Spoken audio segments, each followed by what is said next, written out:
ভারতে গিয়ে টি-20 বিশ্বকাপ খেলবে না বাংলাদেশ, এই অনড় অবস্থান থেকে সরে দাঁড়াতে নারাজ বাংলাদেশের সরকার এবং বিসিবি।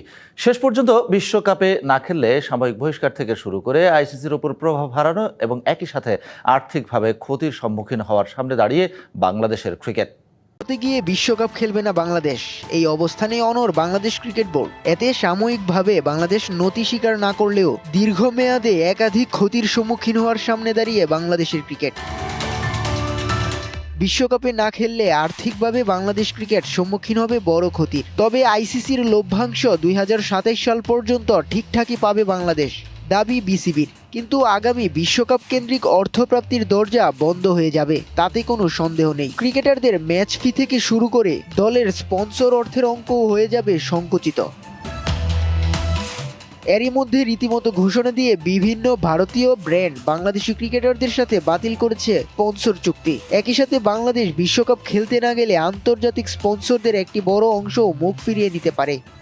বড় ক্ষতির আশঙ্কা আরও এক জায়গায়, আইসিসির সাথে পার্টিসিপেশন এগ্রিমেন্ট ভঙ্গ হবে বাংলাদেশের। সেক্ষেত্রে ক্ষতিপূরণ গুনতে হতে পারে টাইগারদের, অথবা রুল অ্যান্ড রেগুলেশন অনুযায়ী ব্যবস্থা নিতে পারে ক্রিকেট বিশ্বের সর্বোচ্চ সংস্থা।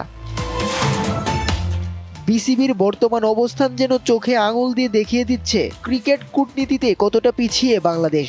বিশ্বকাপে খেলা না হলে ঘরে বাইরে বাংলাদেশের ক্রিকেটে যে নেতিবাচক প্রভাব পড়বে তাতে কোনো সন্দেহ নেই। বিসিবি কর্তাদের অজস্র সমস্যার মধ্যে এটা তখন বড় সমস্যা হয়ে দেখা দেবে। বাংলাদেশ বিশ্বকাপ না খেললে বয়কট করতে পারে পাকিস্তানও, বোমা ফাটানোর সংবাদ প্রকাশ করেছে জিইউ নিউজ। তবে কে বা কারা বলেছেন তা প্রকাশ করেনি সংবাদ মাধ্যমটি। বুধবার আইসিসির সভায় পাকিস্তানই একমাত্র দেশ হিসেবে বাংলাদেশকে সমর্থন দিয়েছিল।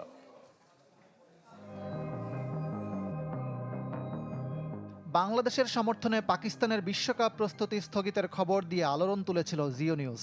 4 দিনের ব্যবধানে আবারও তাদের শিরোনাম, বাংলাদেশ বিশ্বকাপ বর্জন করলে বয়কট করতে পারে পাকিস্তানও। সিনিয়র সাংবাদিক সোহেল ইমরান দেশটির এই ভাবনার খবর প্রকাশ করেছেন। যথারীতি কারো বক্তব্য বা নাম নেই, সোর্স বা সূত্রের বরাত দিয়ে করা হয়েছে।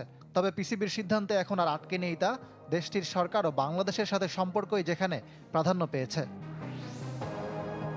পাকিস্তানের উপপ্রধানমন্ত্রী ইসাক দারের সাথে সম্প্রতি জেদ্দায় ইসলামিক দেশগুলোর পররাষ্ট্রমন্ত্রীদের সম্মেলনে কথা হয়েছে পররাষ্ট্র উপদেষ্টা তৌহিদ হোসেনের। সেখানেও আলোচনা হয়েছে বিশ্বকাপ ইস্যুতে, বাংলাদেশের পাশে থাকার প্রতিশ্রুতি দিয়েছেন তিনি।